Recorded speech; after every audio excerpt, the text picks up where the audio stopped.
Assalamualaikum friends, this is Nasir Hussain and you are watching Nasir I T solution. Friends, आज का हमारा topic है data को डिवाइड करना या डेटा को कंबाइन करना। फ्रेंड्स, अगर आपके पास सिंगल कॉलम में कुछ ऐसा डेटा है जिसको आपने दो हिस्सों में स्प्लिट करना है, यानी दो कॉलम में मैनेज करना है, या दो कॉलम का डेटा एक कॉलम में मैनेज करना हो, तो क्या करना है? सबसे पहले हमने स्प्लिट करना है, डिवाइड करना है डेटा को टेक्स्ट टू कॉलम के ज़रिए से, और फिर कंबाइन करना है कॉन्कैटिनेट के ज़रिए से। टेक्स्ट टू कॉलम के लिए पहले डेटा पे जाना है, डेटा पे जाने के बाद टेक्स्ट टू कॉलम पे क्लिक करना होता है, लेकिन पहले डेटा को सेलेक्ट करना है, उसके बाद टेक्स्ट टू कॉलम पे क्लिक करना है। तो आपके पास इस तरह का ऑप्शन आ जाएगा। यहाँ पे सेलेक्ट करना है डिलिमिटेड, और इसमें है क्या, कॉमा, स्पेस या टैब। और यहाँ पे हमने स्पेस के ऊपर चेक लगाना है क्योंकि मेरे नेम के बीच में स्पेस है। और उसके बाद हमने क्या करना है, नेक्स्ट करना है। जहाँ पे स्पेस है वहाँ पे मेरा डेटा अलग अलग हो जाएगा।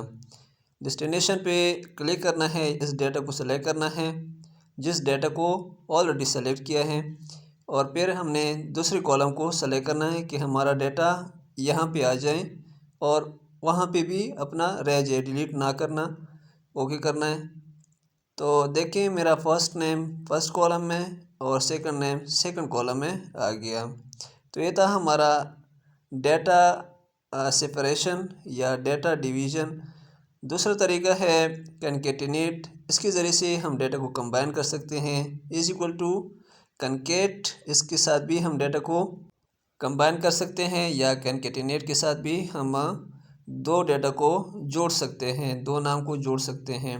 उसके बाद हमने पहला डेटा, पहला value comma second value, bracket close और एंटर करना है।